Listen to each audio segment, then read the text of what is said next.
Hey YouTube comic community, this is Jimmy, the Geek Aficionado, and I'm back with another haul, y'all. This time I found myself at a, well, we'll call it a flea market haul.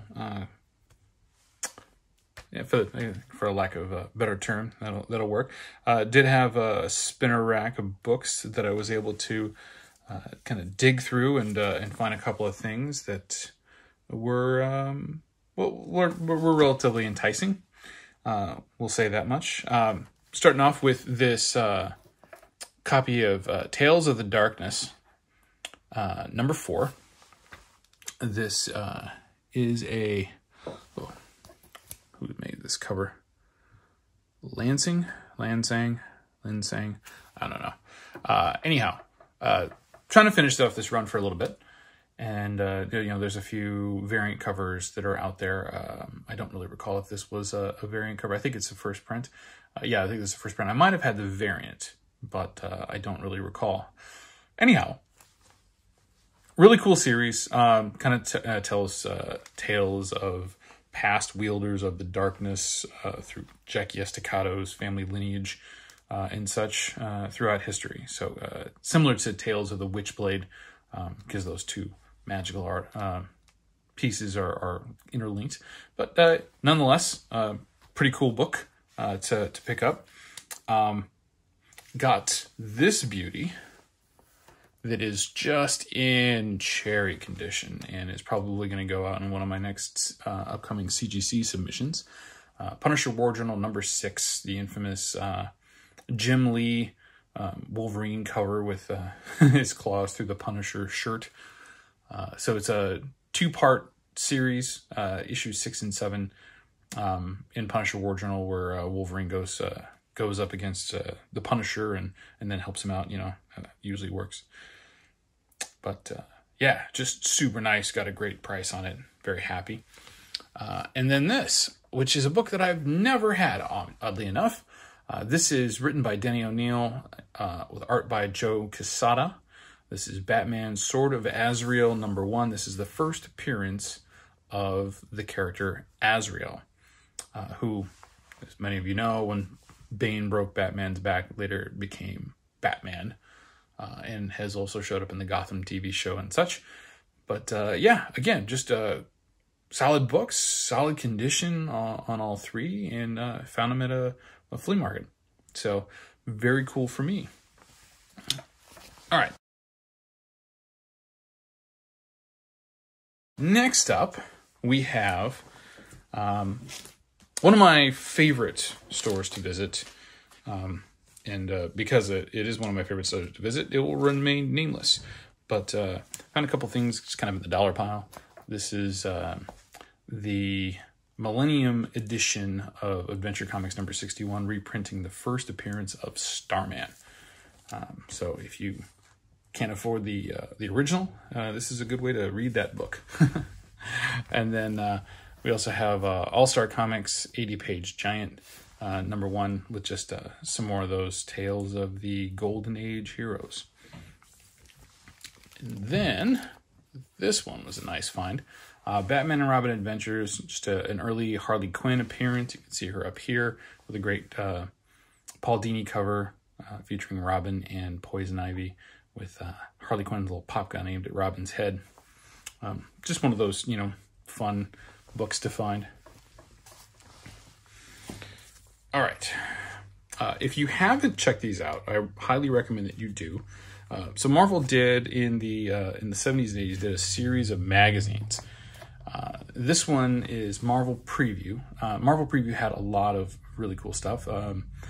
Most notably, issue number 4 featured the first appearance of Star-Lord, and issue number 7 with a Satana cover featured the first appearance of Rocket Raccoon, who both went on to do Guardians of the Galaxy, as everybody knows. I want to say this is a Joe Jusko painted cover. I could be wrong. Feel free to correct me in the comments below, but was one that I was looking for. The one I was missing. The magazines are a bit grittier than the regular comics at the time, so they had a little bit more freedom and license. But the best one was this. This is issue number 11 featuring Star-Lord. This completes my run of the early Star-Lord appearances for his magazine appearances, at least. And yeah, it's just very glad to kind of finish this up. These are great tales. They really are. The covers are fantastic, very fantasy, science fiction related. The interiors are all black and white, but the stories are great.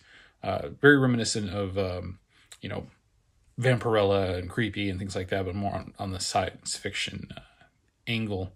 But they're really good stories and really good character depictions. So I think you'll enjoy them if you enjoy that character.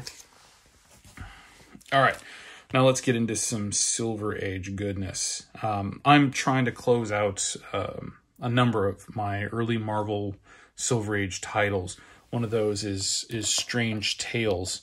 Now, from issue, I believe it's 100 or 101. I want to say it's 100. From issue 100 forward for quite some time, and at least up until 110, where Doctor Strange is introduced, they featured the Human Torch. Now, this is the first appearance of another Fantastic Four character in this run with the Human Torch in the solo adventures that he had.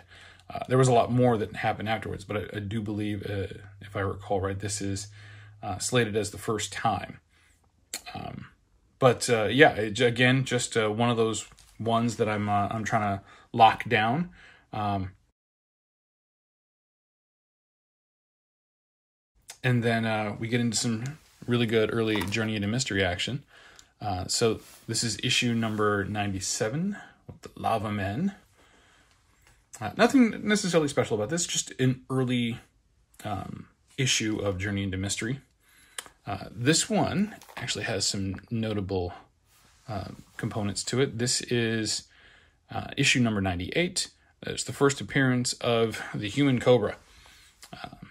He makes his appearance every now and again as a villain, but this time he goes up against Thor. Let's pull those down. Now, this is where we get into the really good stuff. Issue number 99. This is the first appearance of Mr. Hyde. Also in this issue, Surtur the Fire Demon. This, those of you who watched the the Agents of S.H.I.E.L.D. TV show, Mr. Hyde turns out to be Daisy Johnson's dad. Now, I got to be honest with you, from all the stuff that I've read in the comics, I don't remember if that's accurate or not. But it is the first appearance of Mr. Hyde. His second appearance is issue 100, which is a bit more able to get. But nonetheless, nice key issue to get. Issue 101, Return of Zarko, the Tomorrow Man. And then issue 105, where we have a team-up of the Cobra and Mr. Hyde. So kind of, you know, I get a little combination there. First Cobra, first Mr. Hyde, and then their first team-up. Again, issue number 105. And then we're going to round this one off with issue number 124. Now, this is the second to last issue of the run before it switches over to the Mighty Thor, you know, without the Journey into Mystery titling on it. And that starts with 126, also with Hercules. So Hercules debuts in annual number 1 and then comes into 124, 125, and finishes up in Mighty Thor 126. And that's my haul. Thank you guys for tuning in. Be sure to like, subscribe, and throw a comment on there. Thanks.